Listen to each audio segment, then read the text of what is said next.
자, 두산에너빌리티 주주님들 반갑습니다. 머니코드 김 대표입니다. 자, 정확하게 3시 20분 방금 거래가 딱 멈췄습니다. 자, 이제 멈춘 시세로 우리 이야기를 한번 좀 해보도록 하자고요. 자, 화면 왼쪽에 보이시는 것처럼 주가 급등락에는 항상 이유라는 게 있습니다. 자, 그렇기 때문에 오늘장 원전 급락 이유는 딱 저는 두 가지로 보이는데 이 두 가지에 대해서 여러분들께 내용을 짚어드리도록 할 거예요.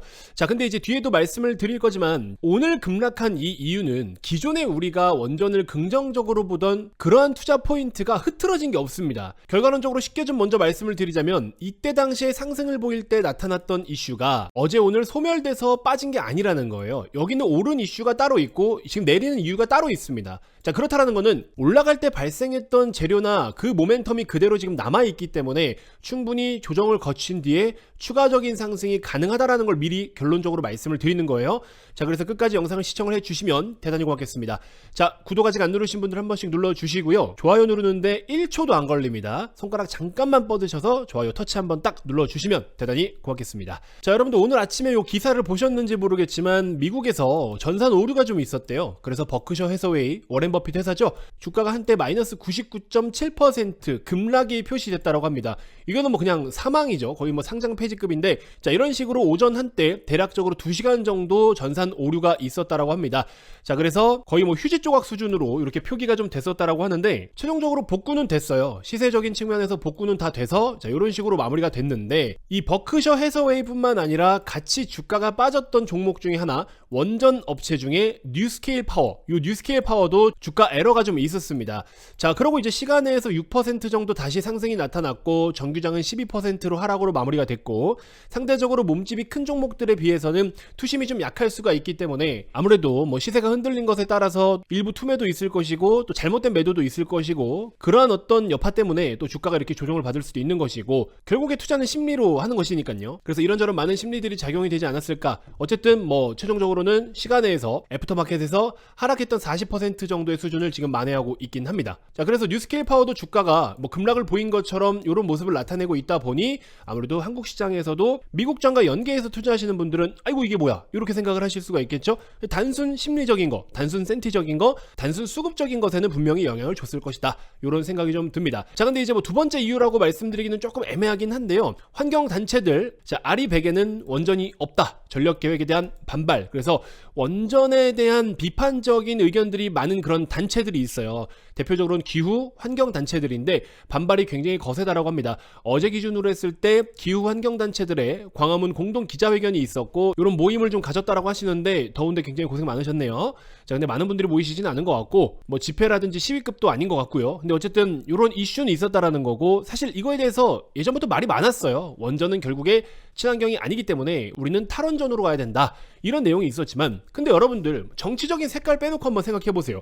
솔직히 지금 원전 없으면 전력 어떻게 생산할 거야? 여기에도 내용이 나와 있지만요, 여러분들. 태양광과 풍력 같은 재생에너지는 그 특성상 발전량에 다소 큰 폭의 변화가 있을 수가 있다. 이른바 간헐성 전원이다라는 겁니다. 우리가 에너지를 생산하고 싶다라고 해서 태양광과 풍력으로 무조건 에너지를 원하는 만큼 생산할 수가 없다라는 거예요. 그렇기 때문에 우리가 필요한 수요는 어느 정도 고정적으로 일정한 수준인데 물론 앞으로 점점 더 커져가지만 하지만 발전량에 있어서는 변화가 너무 크다라는 거예요. 우리가 일상생활이라든지 산업에다가 영향을 좀 많이 줄 수가 있어요. 어쨌든 풍력과 태양광은 간헐성 전원이다. 반면에 원전 같은 경우에는 일정 발전량을 꾸준히 유지하는 경직성 전원이다라는 겁니다. 뭐 날씨의 영향이라든지 이런 외부적인 영향을 크게 안 받잖아요. 자, 그래서 원전은 반드시 필요하다라는 의견도 사실은 많습니다. 근데 재생에너지랑 원전을 합쳐서 어제도 윤석열 대통령이 이야기를 했죠. 각각 30몇 %대 같이 이제 운용을 해야 될 것이다. 이런 이야기를 했었는데 자, 그렇게 재생에너지와 원전을 합치고 나서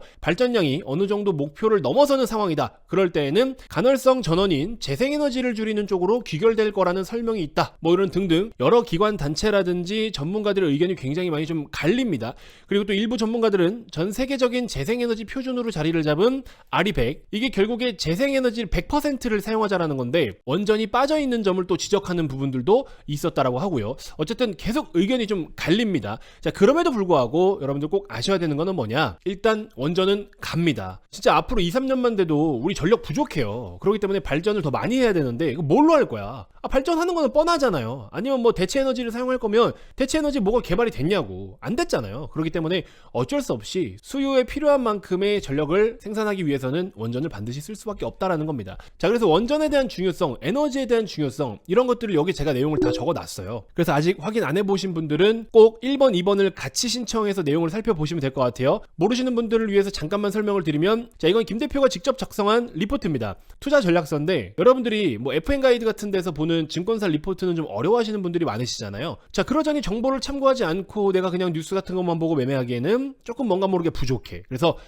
그 중간점을 연결해드리는, 여러분들이 이해하기 쉽고 또 지금 현 시점에서 핵심적인 거, 그 다음에 종목을 다룰 때 이 종목의 매매 전략은 어떤 식으로 하셔야 됩니다라는 것들에 대한 내용들, 그 다음에 AI 모멘텀에서 에너지 섹터들 지금 뭐를 또 봐야 되는지, 풍력, 태양광, 원전 중에서 뭘 봐야 되고 어떻게 해야 되는지 등등 이런 내용을 다 적어놨어요. 그래서 이거는 작성한 시간으로부터 오래 지나버리면 의미가 없어져요. 그렇기 때문에 여러분들 서둘러서 좀 신청을 해서 받아가시면 되겠습니다. 자, 그래서 원전 관련된 종목을 지금 투자하고 배팅하고 계신 분들은요, 반드시 1번, 2번 둘 다 신청해서 함께 보시면 도움이 많이 되실 겁니다. 제 개인 번호로 숫자 1, 2 두 개 보내주시면 될 것 같아요. 자, 그 다음에 이제 오늘 진짜 원인 중에 하나는 뭐냐면 바로 요 내용이에요. 어제 나왔죠. 아니, 동해 앞바다에 기름이 있는 게 그게 원전하고 무슨 상관이야? 라고 생각하실 수가 있는데, 실제로 이쪽에서 가스를 우리가 채굴해서 쓸 수 있다 그러면은, 자, 우리도 최종적인 규모가 어떻게 될지 몰라도 셰일 국가입니다.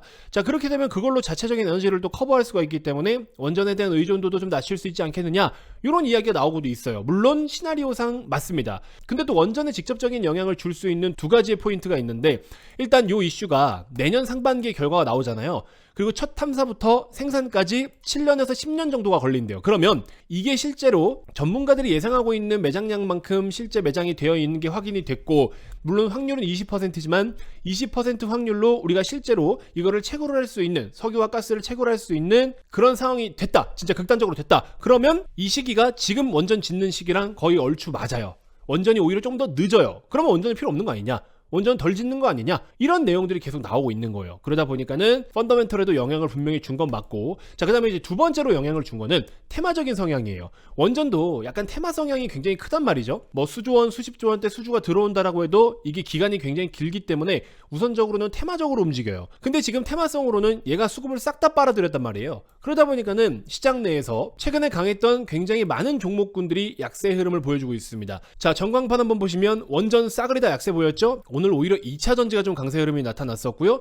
최근에 강했던 식품, 음식료 쪽도 싹 다 조정이죠. 전력 설비 인프라도 HD 현대일렉트릭은 제외하고 싸그리 다 약세입니다. 자, 그리고 이렇게 옆을 와서 좀 더 보시면은 수소부터 태양광, 풍력까지 전부 다 약세입니다. 그리고 화장품 섹터 최근에 강했죠? 얘네들도 지금 싹 다 조정이에요. 자, 지금 이게 수급적으로 굉장히 큰 변화를 불러일으키고 있어요. 그동안에 시장을 주도했던 그 주도주들에서 차익 실현이 굉장히 강하게 나타나면서 지금 오늘 이 이슈로 몰려가고 있는데, 근데 그러는 와중에도 지금 사실은 한국가스공사 중심으로 했을 때 시세를 다 토해내 버렸어요. 오늘 한국가스공사가 거래대금 1조 4천억 원을 발생시켰거든요. 그리고 지금 시세를 다 토해내 버렸습니다. 이거 역대급 거래대금이에요. 자, 이런 식으로 최근 들어서 가장 따뜻한 신규 이슈고 재료이자 모멘텀이 되는 이 내용마저도 연속성이 그렇게 길지 않게 흘러가고 있다라는 게 조금 아쉽습니다.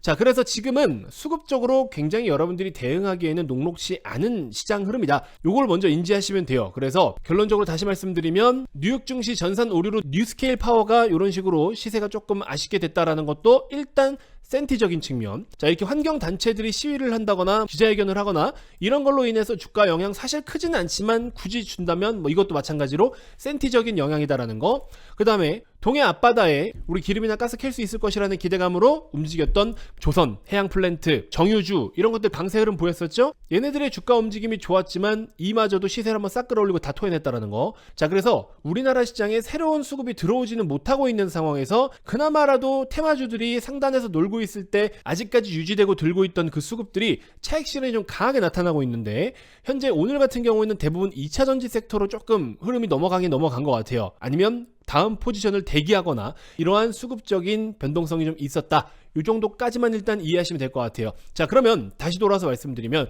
제가 맨 처음에도 이야기를 드렸지만 이때 당시 올라갈 때 두사이노멜티는 왜 올라갔죠? 체코 원전 기대감, 루마니아 기대감, 우리나라 자체도 한국도 모멘텀이 있고 또 UAE 쪽도 모멘텀이 있고, 이렇게 해서 대규모로 수주가 유입될 것에 대한 기대감, 그리고 에너지에 대한 필요성, 특히 우리나라 같은 경우에는 SMR 기술력이 뭐 거의 탑급이죠.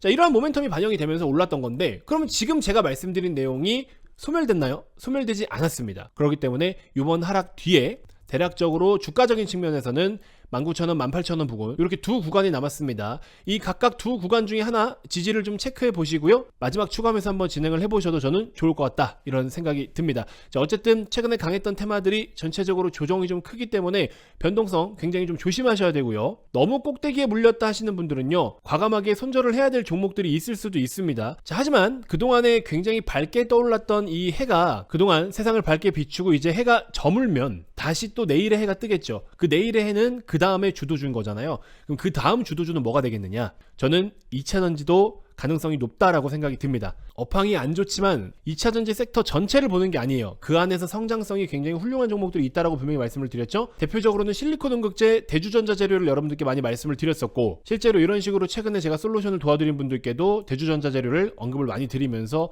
수익을 다 함께 챙겼습니다. 추가적으로 더 보셔도 되고, 대주를 보면서 CNT 도전제보라 말씀드렸죠. 나노신 소재, JO 같은 종목들도 좋다 이렇게 말씀을 드렸습니다.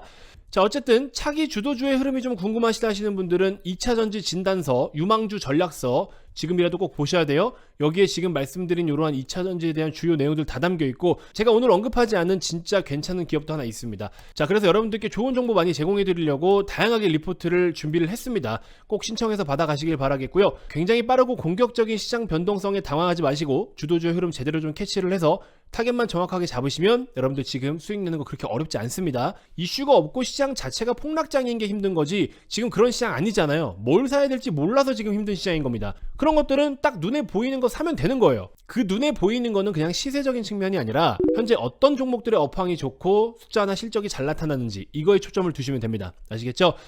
자, 저는 준비가 다 되어 있어요. 여러분들 하루라도 빨리 이 자료를 받아보시는 게 도움이 되실 겁니다.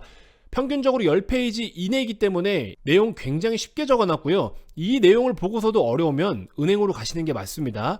은행으로 가기 전에 여러분들 한번 내가 제대로 공부 겸 좋은 종목을 한번 투자해보고 싶다 하시는 분들은 반드시 이 중에 여러분들 마음에 드는 리포트의 번호를 숫자로 보내주시면 도움 드리도록 하겠습니다. 자, 오늘 하루도 너무 고생 많으셨고요. 다음 영상에서 또 더 좋은 정보로 인사드리도록 하겠습니다. 고맙습니다.